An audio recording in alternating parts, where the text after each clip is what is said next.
play a multitude of different genres, and it can be quite difficult sometimes because I don't know whether there is this innate need to pigeonhole DJs. I don't know whether it's because I'm a woman and people find it hard to wrap their head around the fact that perhaps, you know, maybe I should only be able to play one thing and just kind of stick in my lane. But I've never been good at being told to do certain things and to play by the rules. So for me personally, the reason why I play house and techno or drum and bass, the reason why I love both is because I think for me DJing has always been about expression, and I feel that both genres bring a different side of my musical persona out, and I'm able to express myself in a different way. If I'm playing drum and bass, for me it's about the skills and the technicality and being able to like double drop a tune. It's exhilarating, it's invigorating, there's nothing like bass music. It just be able to connect with a crowd on that level. It's such an adrenaline rush, there's nothing like it. And house and techno, I love the buildable elements to it, being able to build a moment and just watching the crowd go on a journey with you. They're just completely different genres, and I don't feel that I should ever have to pick between the two because there's a reason why I play both, and I love them both. And I will never choose, so don't ask me to.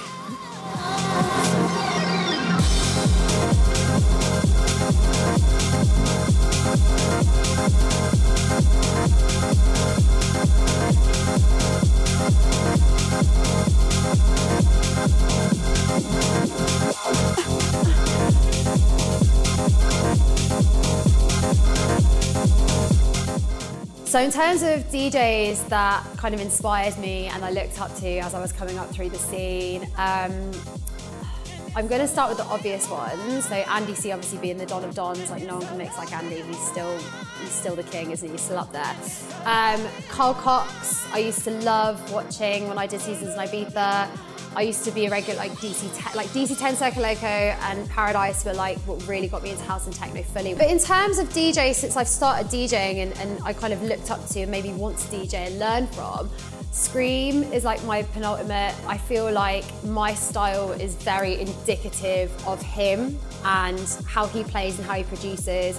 Obviously he came up like through dubstep and he kind of went through like the dubstep realm and like the breaksy realm, and now he's making like house and techno, and I really love that he doesn't follow any rules. Like he is just his own authentic artist and doesn't fit to any mold. Eats Everything's another one for me. I love how Eats will go play like a real hard acid and hardcore set. He played, I remember watching him at Arcadia at Glastonbury a couple of years ago, and I just love his ability to switch. And obviously Edible, his label, has like a very mixed output of different sounds. But the DJ for me that I'd say really inspired me the most was a DJ called B-Trace, I'm sure you're all familiar with.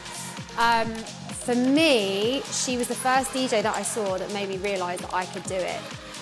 B-Trace was playing at Fabric on vinyl at a Critical night, and I looked up and I went, she's doing it, maybe I can do it. And it was that female representation. I remember that really pivotal point in my life where I was like, well, she's doing it, why can I not do it? There's space for women in this scene, let's give it a go. So, yeah.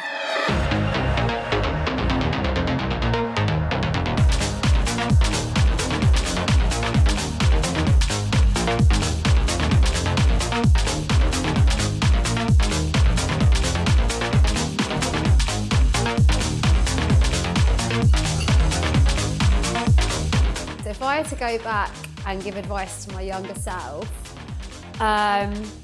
first thing I would say is just have a little bit more faith in yourself. Have a little bit more confidence in your knowledge and your passion, because I think passion is something that really shines and resonates with people. And that passion will drive you. Just have a bit more confidence in yourself, because at the end of the day, the thing I've learned over the years is no one else will push you. You have to push yourself. So if you don't have confidence in yourself, don't expect anyone else to. And yeah, just go for it. Just be a yes man. Try everything if they can only say no to you.